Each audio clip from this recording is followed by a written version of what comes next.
নারায়ণগঞ্জের রূপগঞ্জে দ্বিতীয় দফায় হত্যার উদ্দেশ্যে আবারও জাহাঙ্গীর মাহমুদ নামের এক সাংবাদিককে হত্যার উদ্দেশ্যে সন্ত্রাসীরা গুলি করেছে বলে অভিযোগ পাওয়া গিয়েছে। প্রকাশ্যে দিবালোকে অস্ত্রশস্ত্র নিয়ে মহড়া ও গুলি করার ঘটনায় জনমনে চরম আতঙ্কের সৃষ্টি হয়েছে। পুলিশ ঘটনাস্থল থেকে গুলির খোসা উদ্ধার করেছেন বলে জানা গিয়েছে। রোববার রাত 7টার দিকে উপজেলার গোলাকান্দাল ইউনিয়নের নতুন বাজার এলাকায় ওই সাংবাদিকের বাড়িতে এই গুলির ঘটনা ঘটে। সাংবাদিক জাহাঙ্গীর মাহমুদ দৈনিক কালবেলা পত্রিকার রূপগঞ্জ প্রতিনিধি হিসেবে দায়িত্ব পালন করছেন। সাংবাদিক জাহাঙ্গীর মাহমুদ জানান, তিনি কালবেলা পত্রিকায় কর্মরত থাকা অবস্থায় ইয়াসিন মিয়া ওরফে ফেন্সি ইয়াসিনের বাহিনীর বিরুদ্ধে বিভিন্ন সময় মাদক, চাঁদাবাজি, জমি দখলসহ অপরাধ নিয়ে প্রতিবেদন প্রকাশ করেন। মাসুদুর রহমান ওরফে কাইল্লা মাসুদ গ্রুপের হয়ে কাজ করছে ইয়াসিন ওরফে ফেন্সি ইয়াসিন। এতে ক্ষিপ্ত হয়ে গত 15 দিন ধরে ইয়াসিন মিয়া ক্ষতিপূরণ বাবদ জাহাঙ্গীর মাহমুদের কাছে 2 লাখ টাকা চাঁদা দাবি করে। সংবাদ প্রকাশের জের ও দাবিকৃত চাঁদার টাকা না দেয়ায় গত রবিবার বেলা 11:30টার দিকে ইয়াসিন মিয়া ওরফে ফেন্সি ইয়াসিনের নেতৃত্বে কাজল, রাব্বিল, রকি, ইমন সহ 40 থেকে 50 জনের সন্ত্রাসী বাহিনী দেশীয় অস্ত্র শস্ত্রে সজ্জিত হয়ে সন্ত্রাসীরা ইট দিয়ে শরীরের বিভিন্ন অংশ ও মাথা থেতলে দেয়। হামলাকারীরা বেশ কয়েক রাউন্ড ফাঁকা গুলি ছুড়ে এলাকা ত্যাগ করে। আপনারা জানেন যে গত 17 তারিখে একদল সন্ত্রাসী আমার উপরে হামলা করেছে। হত্যার জন্য আমার বুকে পিঠে ইট দিয়ে মারছে, মাথায় থেতলে দিছে। এরপর থেকে কিন্তু আমি চিকিৎসা নিয়ে গত রবিবারের দিন আমি বাসায় এসেছি।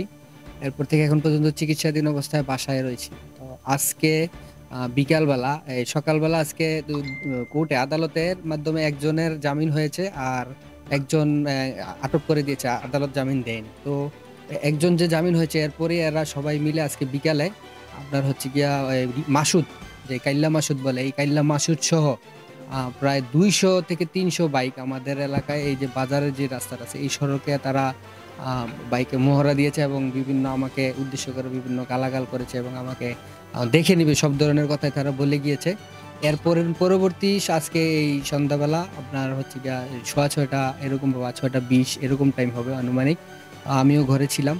এর ভিতরে এরা আপনার গুলি করছে, বিকট শব্দে গুলি শুনে দৌড়াদৌড়ি। আমার ওয়াইফ হচ্ছে গিয়ে প্রেগনেন্ট, ও অসুস্থ, এরপরও বাচ্চা নিয়ে দৌড়াদৌড়ি বের হয়েছি কোনো রকম। তো পরবর্তী সময়ে বের হয়ে যাওয়ার পরে আমরা দেখতে পাই নাই, তবে এলাকার লোকজন দেখেছে 5-6-7 জন লোক এই আমাদের যে অন্ধকার যে রাস্তা। এ ঘটনায় রূপগঞ্জ প্রেস ক্লাবের সাংগঠনিক সম্পাদক ও দৈনিক কালের কণ্ঠের সাংবাদিক রাসেল আহমেদ বাদী হয়ে রূপগঞ্জ থানায় একটি মামলা দায়ের করেন। জাহাঙ্গীর মাহমুদ আরও জানান, কয়েকদিন ধরেই মাসুদুর রহমান ওরফে কাইল্লা মাসুদ, ইয়াসিন ওরফে ফেন্সি ইয়াসিন, কাজল সহ আসামি পক্ষের সন্ত্রাসীরা মামলা তুলে নিতে হত্যার হুমকি দিয়ে আসছে। হুমকির ঘটনায় শনিবার জাহাঙ্গীর মাহমুদ বাদী হয়ে রূপগঞ্জ থানায় একটি সাধারণ ডায়েরি করেন। গতকাল রোববার দুপুরে মামলার আসামি রাব্বিল ও রকি নারায়ণগঞ্জ আদালতে জামিন চায়। আদালত আসামি রকিকে জামিন দিলেও রাব্বিলকে জামিন না দিয়ে জেল হাজতে প্রেরণ করেন। এরপর বিকেলে মাসুদুর রহমান ওরফে কাইল্লা মাসুদ ও ইয়াসিন ওরফে ফেন্সি ইয়াসিনের নেতৃত্বে জাহাঙ্গীর মাহমুদের বাড়ির আশপাশের রাস্তা দিয়ে হুন্ডা মহড়া এবং গালিগালাজ দিয়ে থাকে। রাত 7:30টার দিকে জাহাঙ্গীর মাহমুদকে হত্যার উদ্দেশ্যে ঘরের জানালা দিয়ে গুলি ছুড়ে একদল সন্ত্রাসী। গুলিটি জানালা ছিদ্র হয়ে ঘরের ভেতরে ঢুকে যায়, তবে অল্পের জন্য জাহাঙ্গীর মাহমুদের শরীরে লাগেনি বলে জানা যায়।